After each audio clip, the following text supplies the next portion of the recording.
One. Here we go, guys. We're back at you with a brand new podcast. Oh yeah, we are back again. And better than ever. This time around, we're going to be doing something a little interesting. We're going to be doing like a full podcast about Arnold Schwarzenegger. Oh yeah, okay. This is going to be like a life and career of Arnold. We're going to go all the way back. I think all the way back to the 60s where he started bodybuilding all the way up until now. And this is a request by a YouTuber named Daniel Santana, which is pretty cool. Oh yeah. And we're going to just go over Arnold Schwarzenegger's career and everything because he's dived into a lot of different things. Oh yeah, man. You gotta figure, the fucking Terminator, all those movies that he's known for. Right. Not just that. I mean, he started off in bodybuilding. I believe somewhere in the 70s he was also like renting or selling homes. Yeah. He's written books. He's gotten into politics. What was he? Governor of California, I believe.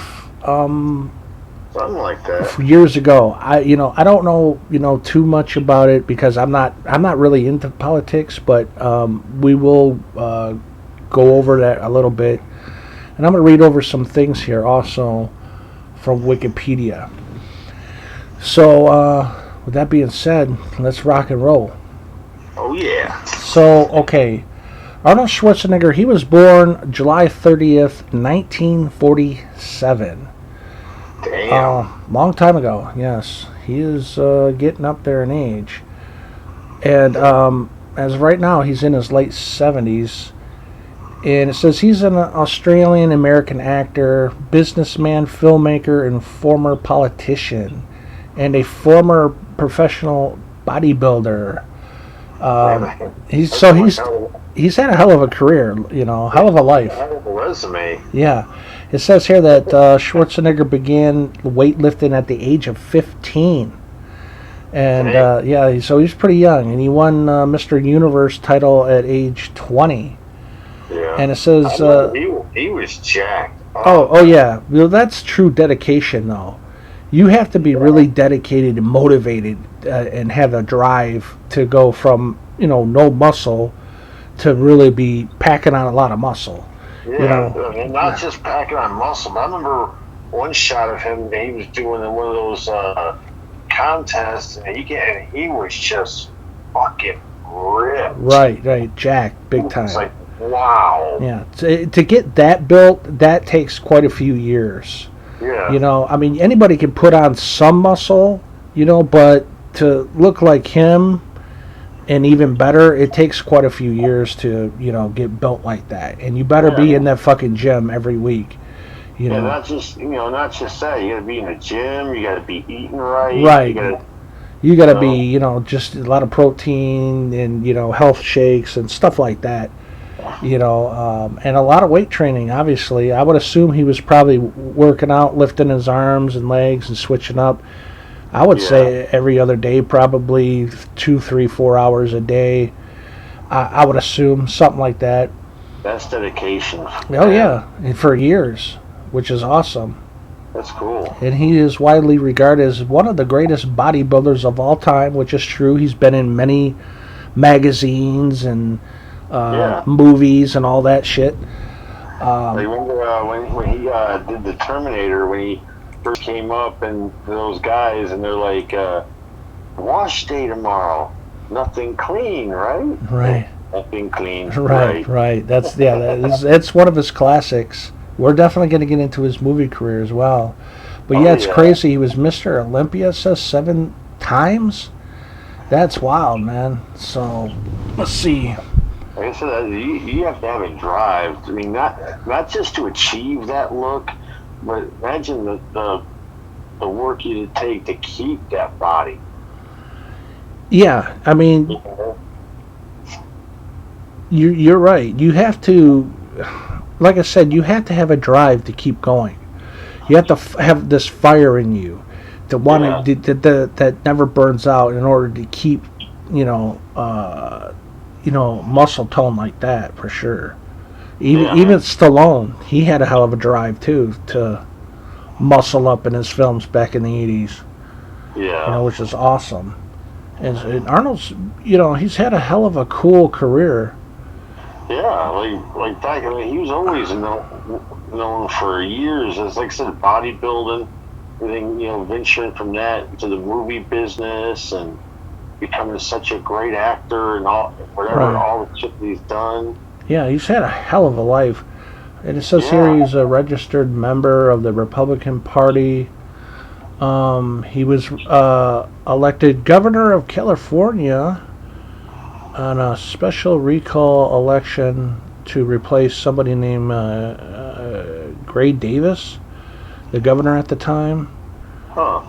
Which like I said, I don't know too much about because I'm not really into politics. I stay away from that stuff. It's just a ball. Yeah. It's a ball of stress in my eyes. That's why I stay away from it. Yeah, we're all about fun. And right. I'm all about living my life and not being stressed out. Damn. But let's see. He had a hell of a acting career. I'm going to go over a few things here about his early life. Let's see. He was, I think also wasn't he in the war or something? Or he was... He's okay. It says he served as a military policeman in something in Poland, France, in the Soviet Union. Wow. Wait a minute. Arnold Schwarzenegger was born in 1947. The second son, wife here, local police, and after. Oh, not him. I think it's one of his family members that served in the military, but I think he also was like, he served it as well. Yeah. Let's see. I'm trying to go over. There's a lot here that's written, so it's hard to go over everything. His parents. It says according to him, his parents were very strict. It was a different kind of world, I guess, when he was a kid. You gotta figure when he was a kid, it was in the damn 50s. It says he was It says if we did something bad or we disobeyed our parents, the rod was not spared. So his ass got whooped. Yeah. And it says he grew up in a Catholic family, which. Let's see, I'm trying to go over a few things here.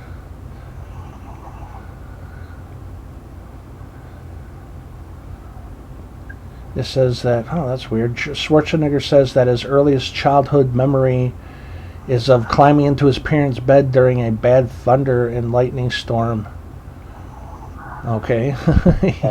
He said, however, that his father had no patience for listening or understanding your problems.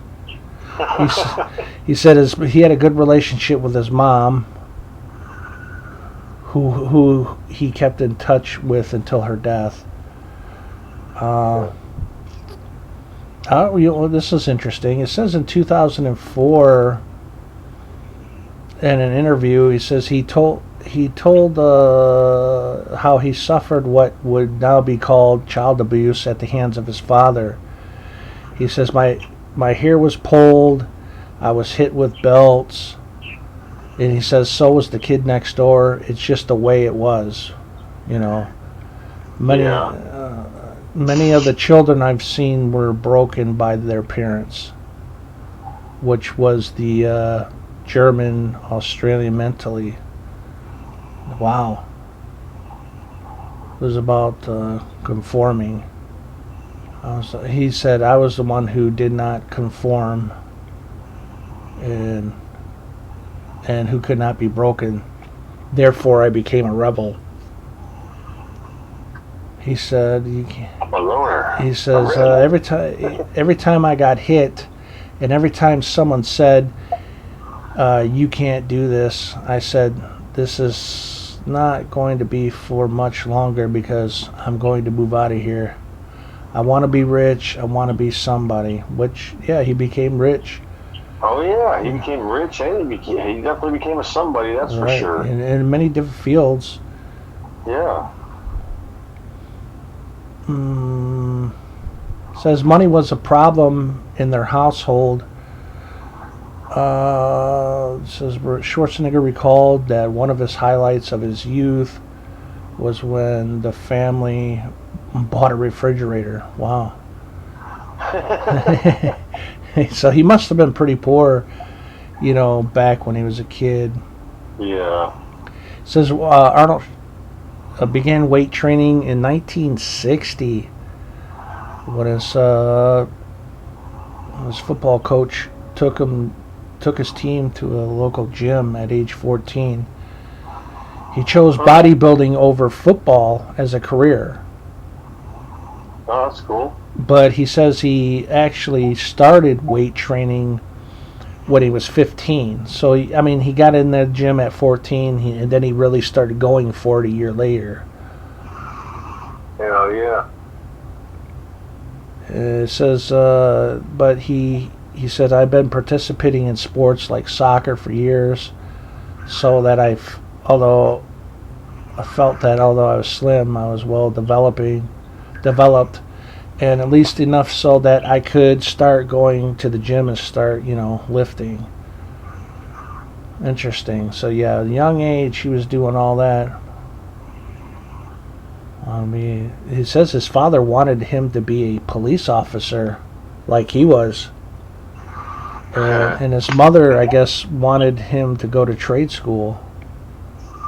And he didn't do either. Yeah, he says Schwarzenegger took to visiting the gym, and then frequented the local movie theaters to see films with bodybuilding idols such as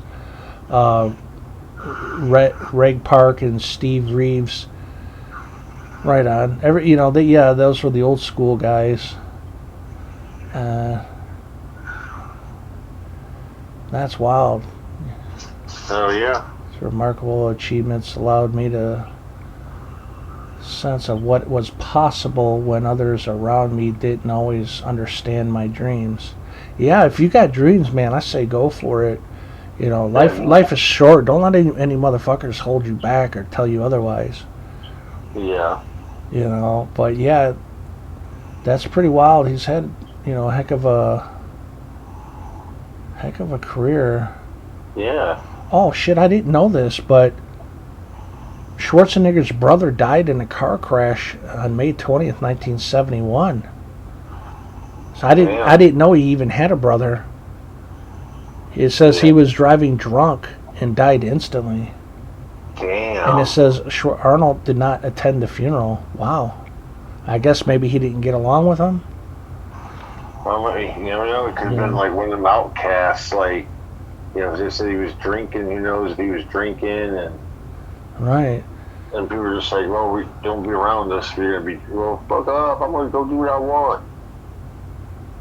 Right. But he was also absent from his father's funeral too. Yeah.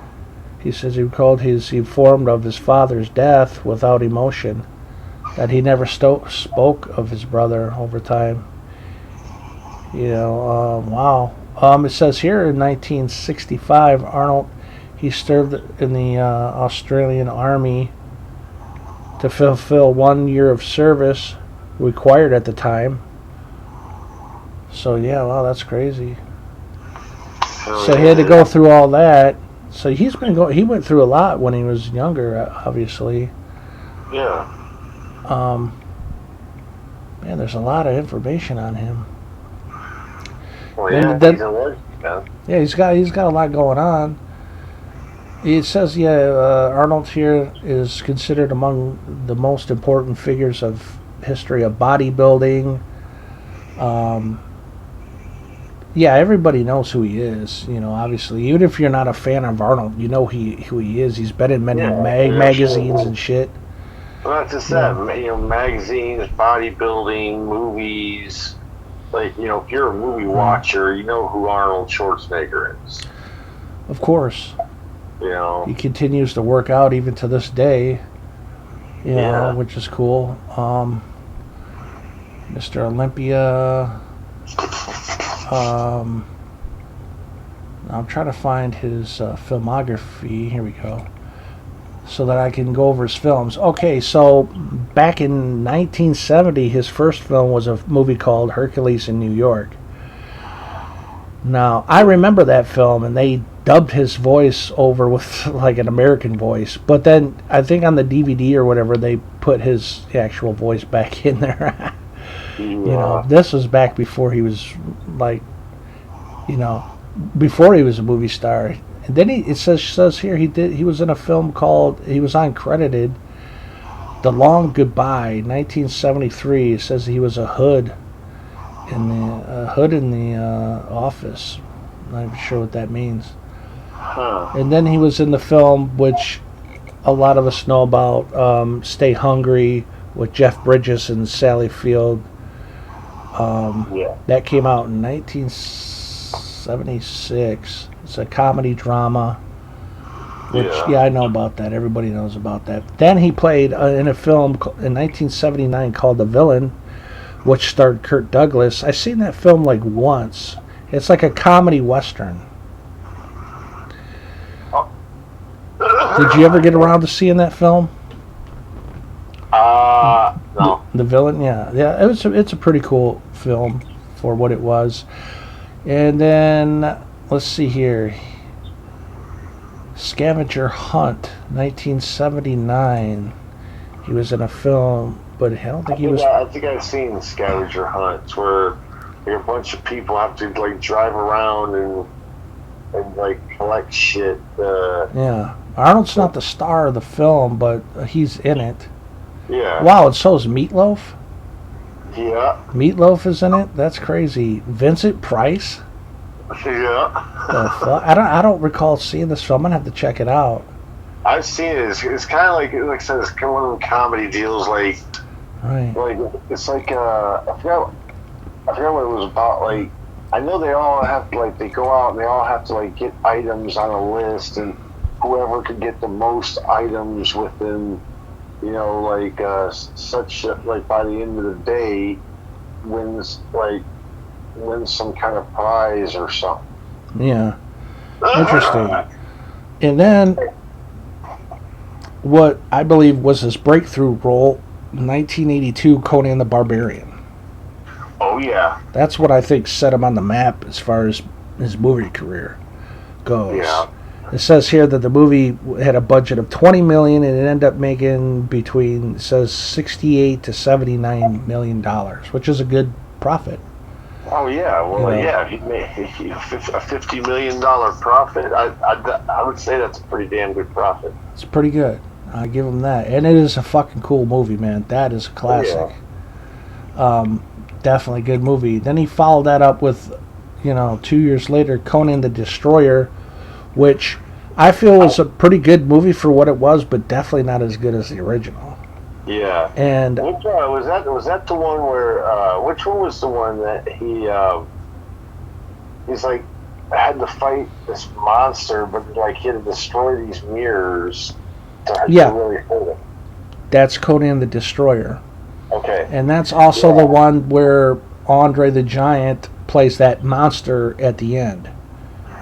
Really? That was Andre? That was Andre the Giant, and that big, where he had to pull that horn off that fucking creature? Yeah, that's Andre. I did not know that. Yeah, it sure is. I know that movie had a pretty good all-star cast. He had like Wilt Chamberlain in there. Yep, and Mako. Yeah, he was in there. He was in the first one as well. Yeah, so I remember the one actress that was in that movie. I think her name was like Olivia or something. But well, there's Grace Jones. Yeah, she was the one chick that joined their team. And Sarah Douglas. Yeah, Sarah Douglas was the chick that put the horn on the. Right. She was like the main bad girl. Yeah. That film had a budget of $18 million, but only ended up making between 30 million worldwide. Damn. It said between 26 to 31 million. Yeah. But it's a good movie, but it's not as good as the first, No, in my opinion. right. And then right after Conan the Destroyer, we got the Terminator. I'd be back. Yeah, that I consider a classic. That had a $6 million budget, made and it ended up making $78 million at the box office. Yeah. That's what I'm talking about right there, man. Like I said, the Terminator was one of the baddest movies out there. At that time, yeah. Fucking cool movie. I love it when like somebody comes up and he's telling those guys like wash state like nothing clean, right? That scene and the scene in the gun store where he's getting all his guns and he puts the bullet in the one guy. He's like, "Hey man, you can't do that." He's like, "Wrong." Right. Yeah, that was a hell of a fucking cool scene. A lot of good dialogue in that film. Yeah, I mean, you had a good cast in that as well. You had Michael Biehn. You had right. Shit, what's her name? I can't remember. Linda Hamilton. Yeah, Linda Hamilton. You had remember Lance Hendrickson played a part in it. Yeah, he was a cop. We even had Brian Thompson and Bill Paxton. Yeah, those were the guys that were like, "Hey, wash, something's wrong here," you know. Yeah. They had the small parts where wash day tomorrow, nothing clean, right? Nothing clean, right? Just fucking crazy, man. Good scene. It was a good movie. I love the thing I don't like though is like nowadays they redid the DVD and the gunshots sound horrible. Yeah, well, we'll get into that if we ever do a review, which we will on Terminator at some point. But the Terminator was a badass movie right. For him to be a cyborg. Right, which is a great film. Then he followed up with that one with a film called Red Sonja, another sword movie. I'm glad he, like, after this, he was done with sword movies. Yeah. You know, because this one had a budget of, says, almost $18 million, but only made $6 million at the box office. And this one starred Bridget Nielsen. Yeah. And I remember that film. I think the film is cool. It just didn't do well at the box office. And it also had, what's his name? Ernie Rice Jr. Which, here's the funny part. Ernie Rice Jr., right, is in Red Sonja. And then years later, the, what was it called? The Rundown, right? Yeah. With the Rock? With the Rock had Ernie Rice Jr. in it, and Arnold had a cameo in that film. Oh, wow, I did not know that. It's been a while since I've seen the Rundown. Right. That's kind of cool how it's like, to see the two of them back almost 20 years apart. But, Red Sonja came out in 85, it says. Then Commando in 85, which... Loved Commando. That was a great fucking movie. Great movie. Great dialogue, right. And it says here the budget was $9 million. It would end up making almost $60 million, $57.5 million. Damn. Which, this is a cool film. I love the scene where he's holding the guy over the thing and he's like, "Remember Sully when I promised to kill you last?" Yeah. He's like, "It's right, Matrix. You did it." I lied. And just lets go of his foot. You see that poor guy just falling head first on it. He's like, you just yelling out, "You lied!" Yeah, he was gone. This one also had Bill Paxton was in it. He had a small part as an officer, like an air traffic controller or something. Right. Had Bill Duke in it, who had great dialogue. Yeah. I fucking loved Bill Duke in that film, man. And it had a real young Alyssa Milano in that film. Yeah, I was about to say Alyssa Milano when she was just a kid. Right. And you also had what's his name? The guy that was in Road Warrior. He was in it. Like, "John, I'm not going to shoot you between the eyes. I'm going to shoot you between the balls." Right. Vernon Wells. Yeah. Let off some steam, Bennett. Yeah. Great movie. And then after that, he followed that up with a film called Raw Deal from 1986. You know what? This is a cool movie, but I feel like nobody really talks about this film that much. Is that the one with John Belushi or Jim Belushi? No. That's Red Heat. Okay. The Raw Deal had, let's see, it had Robert Davey in it. Okay. This, that's about all I know as far as actors goes. This is one of those films that, it's an action film. I think he was like a cop in this movie, going after like mafia type shit. Yeah, he wants to destroy the mafia. The movie, let's see, it was budget was 8 to 10 million, only made 16 million, a little bit of a profit, but nothing big. Maybe that's why it's never got, like, as of right now in the US, I don't think it's got a Blu-ray release or a 4K release as of right now, but I think it has in other territories, but not here, which sucks because I'd like to get that one on Blu-ray. And then after that Raw Deal, he followed that up with the classic Predator. Yeah, and the movie that started with him and Bill Duke. Yep, this one had a $15 to $18 million budget, and it ended up making $98 million. Big time profit. I remember that movie. Classic. Man. Classic movie. I remember this when I was a kid back in the late 80s. Yeah. This being on, VHS and all that shit, and everybody wanting to rent that shit out. Yeah, I remember being a wrestler fan and knowing who Jesse the Body Ventura was. Yeah. And that he was going to be in this movie. It's like, oh man, hell yeah! Then you see him get his damn guts blown out. Yeah, he went out pretty bad in that. Yeah, I was like, damn, dude, no. Well, speaking of Jesse Ventura, he was also in Arnold's next movie, The Running Man. The Running Man. Yeah, what a fucking cool movie, dude. That was a great fucking movie. Yeah, I really enjoyed this one.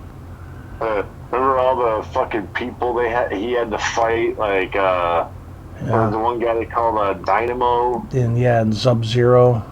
Sub-Zero. Professor Tanaka, which was not only an actor, but he was a wrestler, too. Yeah. He was an American professional wrestler, professional boxer, martial artist, actor, all that good shit. Who also played in, he also played a small part in Last Action Hero as well. That Tanaka guy.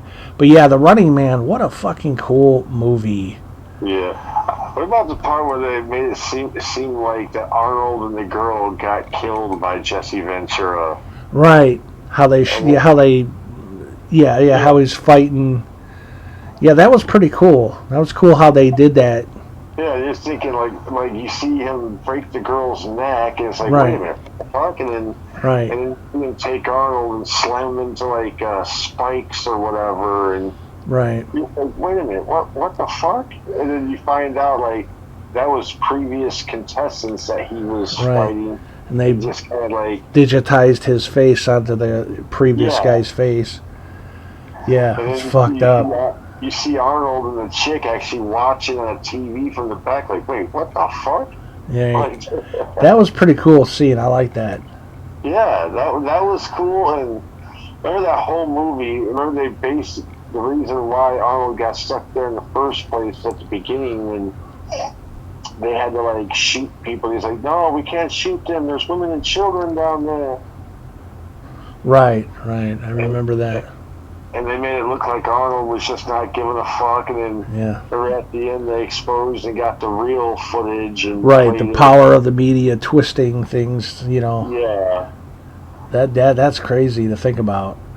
And then they send the game show host down the tube thing in the carpet. It goes like really fast and runs up like wrecking. Yeah. It's pretty crazy. But then after that, he followed that one up with Red Heat, which had Jim Belushi in it. Yeah, that one I remember because the two of them made a hell of a pair in that movie. Yeah, I thought it was a cool movie, and it had a great director, Walter Hill, who directed the 48 Hours films. Oh yeah. So it wasn't great, but it was cool. Too bad they cut out a whole fight scene out of that fucking movie, which I didn't care for. Because there's a fight scene that Arnold was supposed to have with a prison guy in the movie, and it was completely cut out. You know, you could see the image on the back of like the DVD cover, but you can never see it anywhere else. I don't think you can find it anywhere that I know of. I would like to see that deleted scene, by the way. Yeah. You know, but it's a cool movie, regardless. It was a good movie. Oh yeah. Then he followed that up with Twins. Twins, great movie though. That movie made a lot of money at the box office. So this had an $18 million budget. It made $216 million at the box office. Well, look at the cast of characters you had in that movie. You had Arnold, you had Danny DeVito, you had the late great Kelly Preston. Yep. For sure. I'm trying to think who else you have in that movie. You had Wow, it says there was a Heather Graham played in that film. She's uncredited. It says she's as a young Mary Ann. Huh.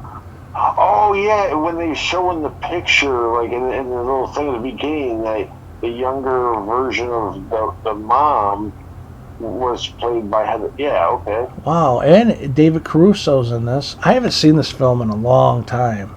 Yeah, David Caruso. He was the one that given Danny DeVito the heads up when like high-end cars were being parked at this parking garage. Yeah, crazy. I remember that. Remember the one guy in the movie? He's like, I can't let y'all go. Y'all see my face. Yeah, yeah, that's a good movie. Great so movie. yes, I guess he wanted to probably do Twins to take a break from all the action. And, do a comedy film, which is a smart move on his part. Yeah, and it was a great comedy movie. Yeah, it holds up good. Then he followed that up with Total Recall in 1990. Oh, man. Total Recall. Talk about a fucking great film and a great director. That's the director, Paul, I can't pronounce his last name, Paul something. Yeah. But he's the director of RoboCop, the original. Badass. Hell yeah. Interesting last name though, Vera whatever, I can't pronounce that, but Paul something with a V. Did Total Recall is a great movie, but to me it has one of the nastiest, goriest fucking scenes ever. Yeah. Well, I heard they had to cut out a lot of shit. So the part where they get thrown out into space and their eyeballs start popping out of their fucking heads, That was too fucking much for me. I like gore and awesome kill scenes, but not the eyeball gore shit. The one guy, I'm not into that kind of shit. When you see the one guy get thrown out into the fucking space and he's and you just see his eyeballs just popping out of his fucking head, no. I don't want to see that shit. This Total Recall was a really cool movie that had good casting, like Sharon Stone and Michael Ironside played a cool bad guy. Yeah, it had that one actress, Rachel Tickline or whatever the fuck her name was. Right. Good movie. Oh yeah, but that was another movie that had that one dude in it. The one guy I was just talking about from Twins that was see my face. Oh yeah. He was the one that had that creature on his stomach. Yeah. Yeah. I know what you're talking about. It's always cool, when you see the same actors, will play in different movies with other actors. Right. And then he followed that up with, where is it at? Another comedy, which is Kindergarten Cop, 1990. Oh, great fucking movie. Which is another good film, which made a lot of money. And I got a cool story about Kindergarten Cop. Okay. This film came out in late December of 1990, right? Yeah. Now, back then, Jean-Claude Van Damme was pretty big. He was blowing up. And I want anytime his films came to the theaters, I was going to see it, I remember. Right. And I remember back then because Lionheart was also coming out just a month later, right? Than Kindergarten Cop. So my parents took me to go see, Lionheart, right? We were catching some sort of night show or whatever, and my dad only brought so much money. I think he thought he had enough, to cover all of us, to get in because there was like my dad, me, my mom, his friend, and I think some of our cousins were going with us too. Yeah. So we go to the theaters, right? And I'm about to go see Lionheart, but the lady tells us, well, it's this much money. He's like, oh wow, that's more than what I have. You know, we didn't think it was like going to be that much. But then the lady ends up telling us, well, you know, you could see a PG or PG-13 movie. I think she was saying something like they are cheaper. You know, and so what ended up happening was we were looking at what was playing, and Kindergarten Cop was playing, and said, well, let's go see Kindergarten Cop. And then we all agreed on that, and he says a week later, he said, don't worry about next week. When I get paid, we'll come back up and we'll see Lionheart, which we did. So I end up going to see, wanting to see Lionheart. We end up seeing Kindergarten Cop instead because, you know, the tickets were too high for Lionheart for some reason. Like I was saying, like the tickets were cheaper if you watched a PG movie. Yeah. You know, which is kind of funny. You know, that's a funny, cool story, I guess. But then a week later, we ended up going back to see Lionheart. So it's pretty cool, you know. So yeah, and I still remember that to this day. And I was a pretty young kid at the time when Kindergarten Cop came out, and I love the part where he was like, "Oh, I forgot to mention, you know, I'm John Kimball or something. And I love my car." He's like, I forgot to introduce myself. Yeah. My name is John Kimball, and he pulls out like a big ass shotgun, conscious shotgun, like, and I love my car. Right. And I was like, hey man, I'm just gonna sit here watching for you. And then he followed up Kindergarten Cop with what I think is probably his best film, is Terminator 2: Judgment Day. Oh, no doubt, dude. I mean, hell of a movie. Terminator was badass. Like, there's not a lot of times where the second one outshines the first one. Yeah, and to me, Terminator 2 outshined the first Terminator. Yeah, and I think there's a good reason for that. For one, James Cameron had a much bigger budget. The first one, I think I said it was like 6 or 8 million. The second one, the budget had 94 to 112 million. So he had a much bigger budget to work with this time. Yeah. But it paid off because this movie ended up making over 500 million at the box office. And plus, what was cool about this one, like Arnold switched sides. Like, right, they had him as a good guy. But he wasn't a bad guy cyborg. Like, he was actually the good guy in this movie. And Linda Hamilton played a fucking tough, like, trained ass woman in this one too. And Edward Furlong did a great job. Yeah, you know, as John Connor. He had Robert Patrick, who played the liquid metal T2 guy. The shape-shifting. Yeah. It's a shape-shifting prototype Terminator composed of liquid metal. I do have to say that was pretty cool, like how he could just become anything. And I love the part where they're talking to Edward Furlong on the phone, his foster mom, and you hear the dad in the background. I was like, what the hell's a damn dog barking at? Hey, shut up, you worthless piece of shit. Yeah, right. And then boom. I always told the kid to get rid of that fucking mutt. And you just see, like, her switch the phone over to her ear and just go, shit. And it's like, when the conversation's over, you look over and she turned her whole hand into like a big blade and put it right through the damn milk cart and through his mouth. Right. It's fucking crazy. Good film. I tell you what though, they did have one fucking really fucked up death scene when the security guard at the thing, when the liquid metal guy could like become anybody, he becomes like a twin of that guy, and they get to her like, what the fuck? Right. Oh yeah, that was a good scene. Thing like right through his eye. Like, it's crazy. I remember liking that movie so much that I seen it twice at the theaters when I was a kid. Oh yeah. Did you actually see that one at the theaters too, or? I don't think I did. I think I might have, because I didn't go see a whole lot of movies at the theater back in the day. We always went and just rented movies from the video store. Right. Yeah, I did a lot of that in the 80s, rented movies, and in the 90s. Then you know what's funny though? I did notice a movie mistake, and it's something that never would have happened. The part with the fucking big rig going off the top of that bridge and landing in that ravine to chase like if you watch closely when the truck hits, the whole axle broke on the truck. Like there's no way that truck would have just kept rolling like that. Are you talking about the part where the kid's on the bike?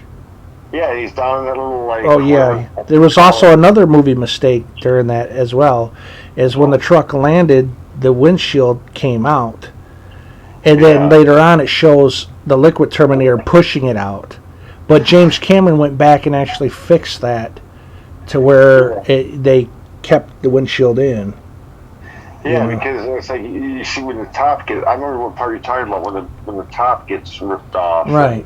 So I mean, it happens in movies. You get movie mistakes, and then that was a scary scene though, because like when you kept thinking like, man, that kid makes one little slip on that bike and he's getting drilled by that damn semi. Big time. And then I guess he played a cameo in a movie called Dave, which is a comedy, I guess, starring Kevin Kline and Sigourney Weaver. Yeah, I think that's one of those movies I never really cared to watch. Right, and then he followed up with another classic, Last Action Hero. Oh yeah, dude, that movie's a trip. That movie's great, and it had a lot of, like, you can see a lot of cameos in that motherfucker. Yeah, but I thought it was cool though. He's trying to prove to him, like, they went to a video store in his world and found that they showed a cutout to Terminator 2, and instead of showing Arnold on the cover, they had fucking Sylvester Stallone. Right. It had cameos by, like, see here, Tina Turner, Sharon Stone, Robert Patrick. That's cool, man. Even Van Damme had a cameo in there as well. You had a quick cameo of Robert Patrick where they're walking in the police station. He's walking out, and the kid's looking back like, "Hey, do you know who that is?" Yeah, right. Danny DeVito plays Whiskers, a cartoon police detective, but he's uncredited for some reason. I remember that scene. The kid was like, "Okay, a cartoon character just walked." He's like, "And he'll walk in tomorrow." It's like it's a cartoon cat. How is that? Yeah, it's a fucking cartoon cat, man. You know what? You seen that kid in a couple movies, like that movie, and he did like one of the My Girl movies, and you never really heard from him much after that. Yeah, and a young Bridget Wilson was in that. The daughter, playing his daughter. Yeah, that's pretty cool. Anthony Quinn, the old guy. Yeah. Hell yeah. I remember the one scene me and you always used to joke about, to see where he's like, "I'm out of here." Oh yeah, his uncle. Yeah, it's like he comes in, he's like, "They're joining forces. I'm out of here." It's like you're like, wow, that was a cheesy ass death. Well, it's a comedy action film, it's supposed to be over the top. Yeah, you have that be your last words, like, "I'm out of here." It was cool though, because you seen him in his world, and then the kid takes Arnold to back to the real world, and it's like that's pretty cool. It's like it's cool. Yeah, you definitely don't see films like that nowadays. No. It's one of those rare, well-written movies. It was just it was different. It wasn't your typical movie. It's like, wow, the kid goes into a movie, and then there's a sidekick of his in the movie. Remember when he's playing chicken with the kid's playing chicken with the bad guys, and he's on a bike, and they're the guy's like, "I'm a good guy. This just gotta work." He's like, "Yeah. Oh shit, I'm a sidekick. I'm a comedy sidekick. It's not gonna work." Yeah, it's a good fucked up. Good movie. Then he follows that up with True Lies. 1994. Yeah, dude, that was a fucking badass movie. Yeah, I mean, True Lies is a really good film, which is James Cameron. How about our favorite part with the fucking car? He's like, "Hey, you can miss your turn." Yeah. there was a scene where he was gonna buy a car or something, and really? Bill Paxton's like, "Hey, you're gonna miss our turn," and he fucking just turns on a dime. Yeah, turns on a dime. He's like, whoa, whoa. And the guy's like, I don't even know how the fucking stuntman that did that. Some stuntman was just that good, dude. I mean, Yeah. we were watching that one time. Me and you watching that like over and over, like, wow, dude, the way they spun that fucking car. Yeah, and I want to tell you a cool story about True Lies. All right. I remember when True Lies hit Blockbuster, the VHS tape. Oh, yeah. I went up there to, rent. I remember going up there one day to rent movies, or to rent a movie. Yeah. And I noticed there was like one copy left of True Lies. So Yeah. I grabbed it because I was going to, rent it. And you notice how when you go to check out, people, they drop off movies, and then, the people that work there will lay up a bunch of movies on the counter that, came in. Well, they had No Escape with Ray Liotta. Yeah. Up there. Great movie. Oh, yeah, that's a fucking cool up there as well. So I was up there, about to rent True Lies, and then somebody had brought back No Escape. And I was like, oh, shit, I want to see this one too, but I only had enough to get one. So I just, set True Lies down to get No Escape. And the lady's like, are you sure you don't want to get True Lies? I was like, yeah, I do, but I fucking want to see this movie too really bad. So and the guy behind me is like, well, if you don't want it, here, I'll take it. Because it was renting out like a motherfucker. Oh, yeah. I mean, at that time. When badass movies came out, Right. when they were first released, you could not, like, you'd have to be right there when they're putting them out on the shelf to get one, or True. you probably got a copy for like a week or two. Right. I mean, yeah, when you go up to Blockbuster, when a big movie like True Lies hits, it's going to get sold out. You're not, or rented out, I should say, and you're not going to be able to rent that for weeks. Yeah, you have to be up there when somebody turns in a copy and be like, hey. So I ended up renting No Escape instead of True Lies, and then at some time later on, I knew I ended up, renting True Lies as well. Yeah. But yeah, that's just an old school memory I have about, True Lies. Yeah. True Lies was a great movie. Oh, yeah. That was a great fool. Another good cast. You had Jamie Lee Curtis, which, man, back then when she rocked her damn that one scene. Oh yeah, she's good shape. And we also had Tom Arnold in there. Yeah. Tia Carrere. Like I said, Bill Paxton. Paxton, yeah. It's like the third film he was in with Arnold. Yeah, Tia Carrere. Oh, I forgot his daughter, a very young Elijah Dushku. Oh yeah, your favorite Hollywood actress. Well, I wouldn't say favorite, but I mean, I think she's the sexiest. Yeah. And then she's badass, dude. I have to say that she's badass. I mean, she's a good actress, but I mean, I don't know if she's the best, but I would say, to me, she's probably the sexiest fucking girl out there. Yeah. And then we have. Remember the scene in True Lies where she had to jump on the plane and she was like laying across the hood part of it, and he's like holding the guy stands like set the sign down now. How about that? And he just like kind of looks at her like, and he's like giving the nurse like we're gonna. And she just like really is like, hold on, like, okay, Dad, I trust you. Yeah. And he fucking like spun it to knock him off the thing where his.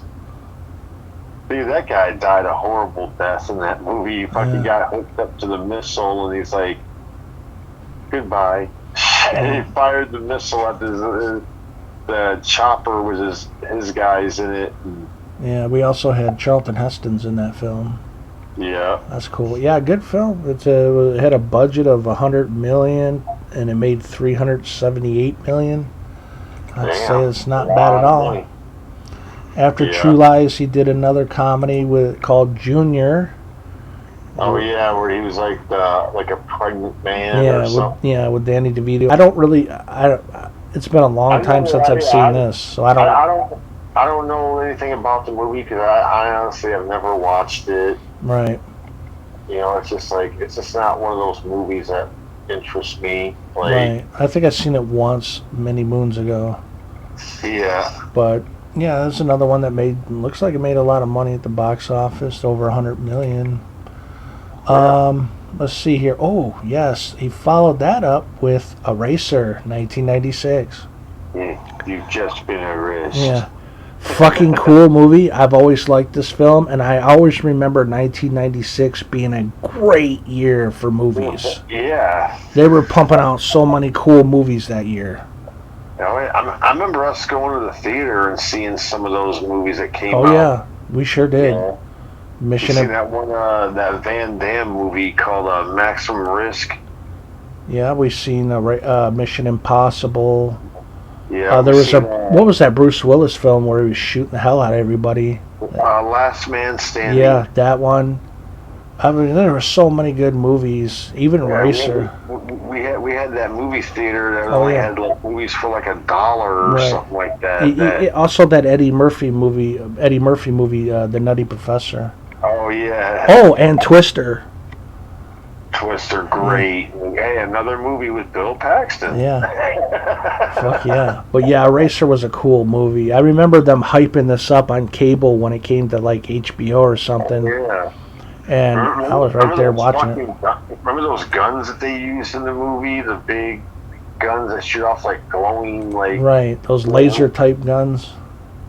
I remember one scene I thought was kind of fucked up in Eraser. They're shooting up the house that he's in that, what's that, Vanessa Williams.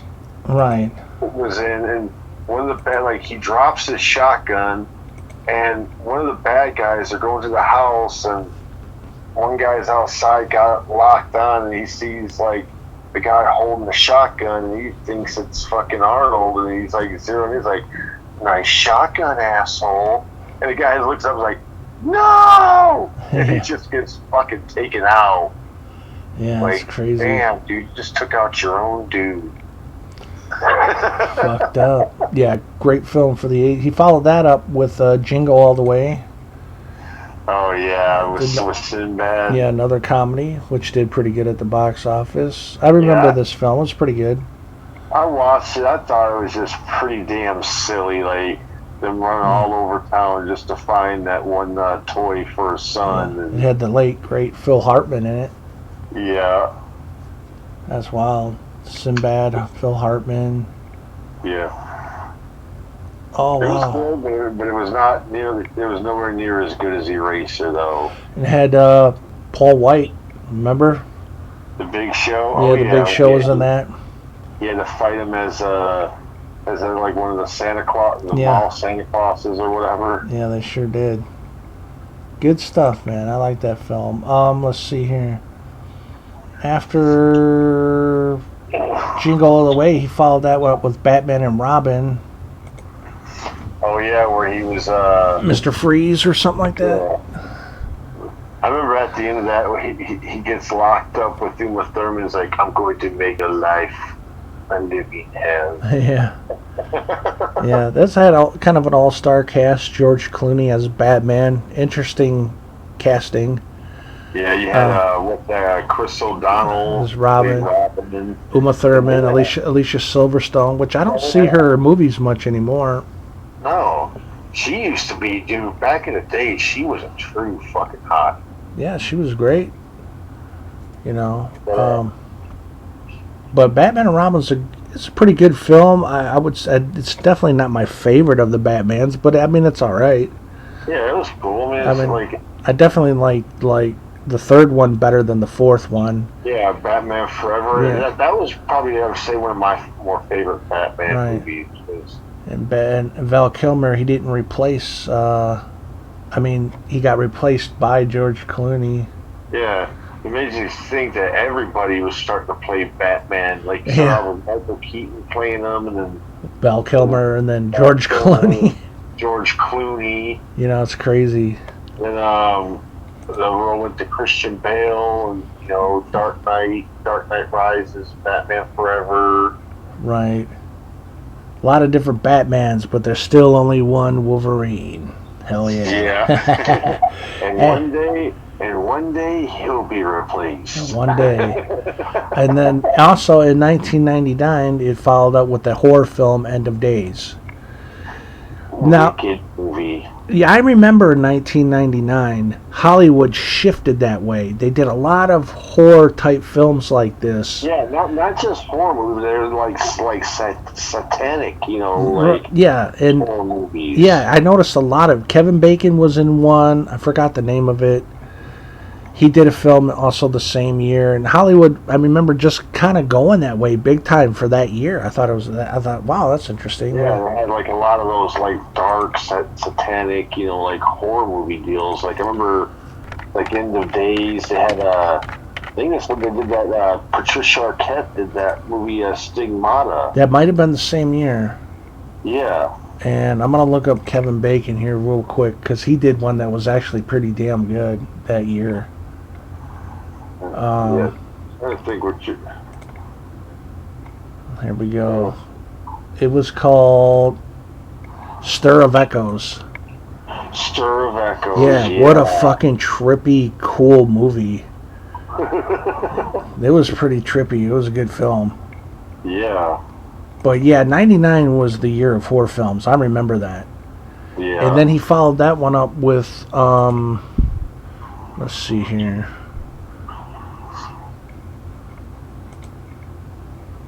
Let's see, The Sixth Day. Yeah, that's one I never got around to watching, honestly. Yeah, it's a good movie. I remember getting that on DVD years ago. Yeah. But it's a cool action film that had Arnold and Michael Rooker was in it. Oh yeah, Michael. Oh yeah, that's right. That's right. Robert Duvall was in this. Oh really? Yeah. Fuck, I forgot about that. I haven't seen this movie in a while, so that's cool. Yeah. Then after that, he followed that movie up with Collateral Damage. Yeah. Great. Really, that was a wild movie. That's a cool movie. I remember seeing that at the theaters. Yeah. And, I remember watching it, thinking like how sad it was in the beginning. Loses his wife and his son, and right. He just gets sent over the edge. Like, I'm gonna track this person down. I'm gonna get him, and he wound up going to like another country, like going right into like a war zone deal. Like, right. It was crazy. Yeah. It had good casting in there too. It had John Turturro was in it. John Leguizamo. Yeah. It was crazy. I remember they had that one girl, the chick that you think that he was trying to save, that thought was a good, and then you find out at the end that no, like she's the bad one all along. Right. Because you see her do that like slap of her hands like to her kid or whatever, and like Arnold remembers seeing in the thing with the person on the TV doing that same hand slap. Right. And it's like he put two and two together. It's like, wait, it's not him, it's her.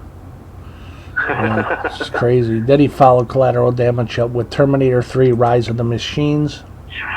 Yeah, that to me was the downfall of the Terminator movies. Well, it made good money at the box office. Yeah, but still, I don't know, I understand. Without James Cameron directing a Terminator movie, it's not going to be the same. And make it, I mean, I don't know, like, they made it more sillier, plus, having the Terminator this time be a girl. Yeah, a woman liquid Terminator. Yeah. They did cast Nick Stahl as John Connor. Yeah, which that was cool. And they got Claire Danes to... Right, Claire Danes. Now, why didn't they cast Edward Furlong? And I think they didn't bring him back because I think he was having like drug issues at the time or something. That's too bad because I think he should have came back. You know, it would have been cool to see him come back. But I mean, Nick Stahl's a great actor. Yeah, Nick Stahl did a good job as I mean, that motherfucker. Ever since I seen him in the movie Bully, I was like, oh man, this motherfucker. Yeah, where he played that badass role. Right. I'm like, this dude can act. Yeah. He can fucking bring it. I'm pretty sure that's probably why he got casted in Terminator 3 and as that, what was that creature looking, what the hell was that film that Nick Stahl was in a year later? where he's like, you remember my face Oh, or my voice? Huh? Sin City, that's right. Where he got all fucked up. Yeah, he was also, Nick Stahl was also in a movie before all that. It was called Disturbing Behavior. Was he? Do you remember that movie? Oh yeah, from the 90s. Yeah, that's a fucking great film. That was a fucking crazy to see. Yeah. They put like something in your eye and make your eye glow, and right. Like, you think everybody, all of them had died at the end. You see Nick Stahl became a teacher. He's like, let's get to it, shall we? He takes like his glasses off. You see his eye glowing. Like, oh shit. It's kind of crazy. Good movie, but yeah, Terminator 3: Rise of the Machines. After that, he had a cameo in The Rundown. You know, that had the rocket. I thought that was a cool movie. I seen that one at the theaters. Hey, Ken, you want a little thunder? Yeah. A little lightning? Yeah. Comedy action. Good film. He followed. Great team too. When he had The Rock and Sean William Scott. Right. Then he followed that one up with he had a cameo in Around the World in 80 Days that starred Jackie Chan. Yeah, that was one I never got around to watching. I thought that was a cool movie. And then from there, I believe that was it for years until The Expendables. He had a small part in Expendables because that's when he was, I think, running for governor. Right, at that time. So he long break from the movies, and then he had a cameo in Expendables. Once he was done with, that whole political stuff, he came back into the movies. He had a bigger part in Expendables 2, and then his first starring movie coming back was The Last Stand. Yeah, which I never got around to seeing The Last Stand. Really? But I've heard it's pretty damn good. It's good. It's him and Johnny Knoxville. Yeah, I don't know. I haven't just ever ran across a copy yet. It's him. It's got Forrest Whitaker in it. Yeah, he's a good actor. Louis Guzman. Yeah, he's a good actor too. Oh, I was forgetting during talking about all those movies. Also, back in the late 90s, he actually made an appearance in WWF. That's right. We need to talk about that too. I forgot all about that. Yeah, when he wound up knocking out Triple H. Yeah. I you know what? Yeah, that was something I wanted to get into, and I forgot all about it. He did appear in WWF. Yeah, they brought him in right around like the end of '98, where they had him sitting there watching a match with like Stone Cold and I think The Rock and a couple other people against DX, and like he came in and made like the 3 count or something, and Triple H tried to attack him afterwards, and Arnold was beating the damn shit out of him. Oh yeah, that's cool. And let's see here. After The Last Stand, he did Escape Plan with Stallone. Yeah, great movie. Which I thought was a pretty good film. Yeah, that was a crazy movie. Good casting. It's. I hated it. I tell you what, though, one person I felt bad for in that movie was Vincent D'Onofrio. Yeah, he's a great actor. Remember they wound up like drugging him, and when he wakes up, he's in his car with his hands zip tied to the damn steering wheel, and he's like, oh no, and like he's in like a shipping container and he can't fucking get out. Right. And so after Escape Plan, he did a movie called Sabotage.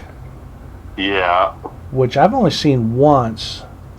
And I haven't seen it yet at all, so I mean, it's a cool movie. You want to go around to see it. Has Sam Worthington in it with him. Yeah. Yeah, that's a cool movie, but I can't speak much on it because I vaguely remember it. I only watched it once many years ago. I need to pick that one up on Blu-ray. And then from there, he had another Expendables 3, which is a pretty good film. And then he was in a horror movie in 2015 called Maggie, which I've never seen. I've never seen it, but I've seen like the DVDs of it. Yeah, I've only seen the trailer, so I don't know what to make of it. Yeah. And it had a low budget of only $1 million, so this is a low budget film. Yeah. I've never seen it. It's just this American post-apocalyptic horror drama film. So, interesting. That's one I got to get around to. Then from there he did Terminator Genesis, which I cannot. I'm sorry, but some of the actors in that film, I wasn't buying it. Yeah, like you saying about the main actor and actress that was playing. Yeah, what's her name? Emma Clarke. It says here, and Jai Courtney. I just couldn't buy their characters. I'm sorry. I mean, the girl was actually pretty cute, but like I said, her fucking acting just wasn't. Wasn't there? Same thing with this guy called Matt Smith. I wasn't feeling nothing there. It just, I don't know. Some of these actors, it just felt too typical. You know, there's no real emotion behind it, especially when. I did think it was pretty cool though when they send the guy back in the thing, and one of the bad guys is like takes out like when he's like comes up and captures John Connor. Right. I mean, I think the movie was cool for what it was. I just don't. Yeah. I didn't care for some of the actors being in it. I wasn't feeling their parts. Yeah. That's all. But yeah, and then let's see. He was in a movie in 2017 called Aftermath, which I've never seen. Same here. So I don't know nothing about it. To be honest, I don't even know if I saw a trailer on it. Yeah. Let's see. And then he was in a movie called Killing Gunther, which I've never seen. Me neither. So I really can't tell you what's what. It says it's an action comedy. Don't know nothing about that. And then let's see. What's this? Journey to China. This was another one with Jet Li, or not Jet Li, Jackie Chan. It had Jackie Chan. It had Arnold Schwarzenegger. I have this one on Blu-ray. It's under a different name. I don't know what they labeled it. The Iron Mask. Yeah, I think it's the Iron Mask. But Arnold has a good part in it with Jackie Chan. Even Rutger Hauer's in this, which I believe was his last role before he passed. Yeah. I thought it was a cool movie for what it was, but it didn't star Arnold. He was only in like the first 20, 30 minutes. Yeah. Something like that. It was a cool movie for what it was, but let's see. After that, we got Terminator Dark Fate from 2019. Yeah. Which I believe is pretty much his last movie. And I thought this was a cool movie for what it was, but I just, and it's cool that they brought back, Linda Hamilton. Yeah, but by this point, I'm just like, we keep seeing the same thing over and over, in Terminator movies. The one thing that I thought was really kind of stupid, that didn't explain anything, was like how they killed off fucking Edward Furlong. Well, they just wanted they wanted their own future. Yeah. It's crazy. Yeah. They made you think that he was going to be like this big thing, and then it's like, wait, didn't he fuck that all up by having him killed as a kid? Well, it was still, the future war was still going to come regardless, but Edward's character was to make the people into soldiers so that they could fight back. Yeah. But by killing him, they created the one girl that... Right. Yeah. But these storylines get so fucking twisted up. I just don't know what to make of. I tell you who I did like in Terminator Dark Fate was the one chick that had like the robotic arm or whatever. The one that was sent to protect the girl. Yeah. I thought she was really cool. Dude, she could fight too, man. Yeah. I mean, the movie was cool for what it was. But like I said, without James Cameron directing these films, it's just not going to feel the same as the first two movies. Exactly. It doesn't have that first feel of those first two. It didn't Right. have that awesomeness, like, oh man, this is badass. Right. And if I was rich, I would have been a producer, and I would have like, all right, look, I would give James Cameron a fuckload of money, and I say, look, dude, we're gonna do 3 more Terminator films, but they're gonna be in the future war. I want to see what I seen in the first 2 movies, those flashback scenes of the future, those future fight scenes. Yeah, when they're battling all the machines. Yeah, that's what I want to fucking see. I want to see that. Now we got something like that with that one Terminator film that came out in 2009. What was it, Salvation? Salvation, yeah. Which I never watched. Right, it's a good movie. But if like I said, if James Cameron's not directing these films, they're just watered down versions in my eyes. Yeah, they did something. I saw a video. I don't know where they took this from, but it showed Arnold and Edward Furlong like on a motorcycle, like in the future during the war, and they're like riding around, like trying to like dodge all these like fucking laser guns and shit. And this was Arnold and who? Just him? And no, it was Arnold and Edward Furlong. Oh, you're talking about T2 3D Battle Across Time. Yeah, which is like a theme park attraction, which came out in '96. Yeah, I saw like a quick clip where they show him on a motorcycle in the future. I've seen that thing. It was pretty cool. I was like, damn, why didn't they actually turn this into a fucking movie? Like, that would have been fucking cool. That's what I've been saying, man. They need to go into the future war at this point. Yeah. They need to stop regurgitating the same old Terminator, people. Something different. Right. They need to just do something completely different and stop doing the same thing. Yeah. But yeah, that's pretty much his whole filmography. And wow, I didn't realize this, but he hasn't done a film in 5 years now. Yeah. Since he's in this movie as a president called Kung Fury 2, it says it's completed but hasn't been released. Huh. So I don't know nothing about it. Just says it's a martial arts comedy film. A martial arts comedy. But yeah, I mean, he's had a pretty cool run. He's been in a lot of television shows, it looks like. Yeah. The Streets of San Francisco, 1977. Good show. Oh, Tales from the Crypt. I forgot about that. Yeah, he was a director. Yeah, he was in one of them. He directed that. I think he directed that one episode where the old man was trying to like become like a young fit guy. And it just says ex-con is he's an ex-con / himself. Episode The Switch. Yeah, that's the episode I'm talking about where the uncredited cameo. Trying to get this one girl, and he thinks like, oh, get taken. Like first he takes the guy's face, but then he takes his butt, and before you know it, like he's, that guy, but. He's got the look and everything, but the thing about it was that he doesn't spend all his money to get himself to look like that. Yeah.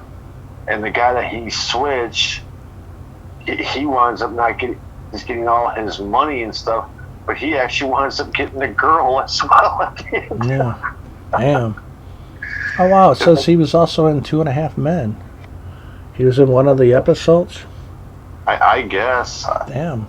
I had no idea. I never really got into that. I watched some episodes of that show, but I never watched like the whole series. Yeah, there's a lot of seasons and whatnot. Yeah. He's been in commercials. He was in WWE 2K16 as the Terminator. He's a DLC, I believe, which is cool. Okay. I've forgotten about that, but yeah, he was in that. He was in a couple music videos. Wow. You could be mine. T-800, Guns N' Roses. That's right.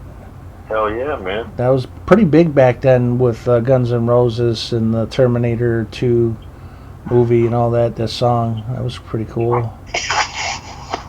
Oh yeah, video games. Yeah, Terminator 2, Terminator 3, Rise of the Machines, Terminator 3, War of the Machines, Terminator 3, The Redemption. He was in The Family Guy. Oh, he was in Predator Hunting Grounds. He'd done, voice work for these games. Yeah. He's been in a few video games, not a whole lot, but a few here. That's interesting. Good stuff. I have Terminator 3 Rise of the Machines for the PS2. I'd like to get the other ones as well, or Redemption for sure. But yeah, he's had a hell of a career, man. We pretty much went over everything, and yeah, he was he made appearances in the WWF back in the day, which is pretty cool. I know he's a wrestling fan. Obviously, he's had wrestlers in his movies throughout the years. Yeah. So he's a fan of wrestlers, just like Stallone has wrestlers in his movies. Yeah. It's a hell of a good career, I'd say, and motherfucker's made a lot of money. Oh yeah, which is awesome. That's probably why he ain't got to do movies anymore. He's just like, man, he's just sitting back and enjoying his time. Well, yeah, but I mean, at his age, why would you want to, do movies and, you can't I don't know. Why the fuck does Danny Trejo want to keep doing I don't know. The motherfucker never stops. He just pops from one to the next. But, yeah. I know. It seems like that's all he wants to do is just go from one movie to the next movie to the next movie. Maybe he just, loves, being in film. But, yeah, that's the life and career of Arnold Schwarzenegger, man, which is pretty awesome. Damn right. So anyways, that being said, I think we'll go ahead and wrap this bad boy up. Oh, yeah. We hope you enjoyed this podcast, guys, about Arnold Schwarzenegger and his life and career and all that cool stuff. Hell yeah, man. Yep, and that is it for now. We're out of here, and whenever you're watching this, have a good night, day, morning, whenever. Good time, whatever, whatever. Yeah. And we'll see you next time, guys. Peace.